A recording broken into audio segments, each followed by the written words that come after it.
Hello students, let's see this question. Question says which of the following is a true option? कौन सा option true है? पहला कह रहे हैं electrons can behave as particle as well as waves. It is absolutely true कि electrons जो है वो बेसिकली पार्टिकल ही होते हैं, बट जब ये इलेक्ट्रॉन्स मूव करते हैं तो ये वेव की तरह भी वेव कैरेक्टरिस्टिक्स भी शो करते हैं। वेव कैरेक्टरिस्टिक्स मतलब इनकी कुछ वेवलेंथ होगी, इनकी कुछ फ्रीक्वेंसी होगी, राइट। सो ये दोनों ही डुअल बिहेवियर शो करने लग जाते हैं। क्लियर? सेकंड में कह रहे हैं electrons are just particles. No, electrons are not just particles and it is proven कि इलेक्ट्रॉन्स पार्टिकल्स नहीं है अकेले, वो वेव की तरह भी बिहेव करते हैं, राइट।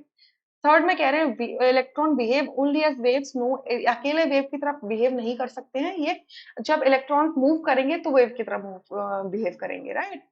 फोर्थ में कह रहे हैं electron can be anything depending upon the temperature. No, it is not like that. Temperature पे डिपेंड करके, सिर्फ टेम्परेचर डिपेंडेंट नहीं है ये जो ये कैरेक्टरिस्टिक जो है सिर्फ टेम्परेचर डिपेंडेंट नहीं है। ये कैरेक्टरिस्टिक्स एक्सपेरिमेंटली ऑब्जर्व्ड है कि इलेक्ट्रॉन कई जगह तो आपका पार्टिकल की तरह बिहेव करेगा, तो कई जगह वेव की तरह बिहेव करेगा, ठीक है। सो फोर्थ ऑप्शन भी गलत है, तो फर्स्ट ऑप्शन सिर्फ करेक्ट है, रेस्ट ऑप्शन आर इनकरेक्ट। अब देखो इसका अगर एक एग्जाम्पल ले तो देखो हम कैसे ले सकते हैं कि अगर आपने कोई इलेक्ट्रॉन की बीम ले ली, तो इलेक्ट्रॉन की अगर बीम लोगे और आप उसे किसी स्लिट से पास कर रहे हो तो वो डिफ्रैक्शन शो कर देगा, मतलब कॉर्नर्स के अराउंड बेंड अराउंड हो जाएगा।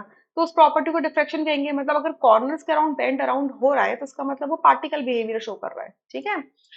सिमिलरली अगर मैं इलेक्ट्रॉन माइक्रोस्कोप ले लूं तो वहां पर क्या होती है, इलेक्ट्रॉन की जो वेव्स होती हैं वो सारा का सारा माइक्रोस्कोपी का काम करती है, ठीक है।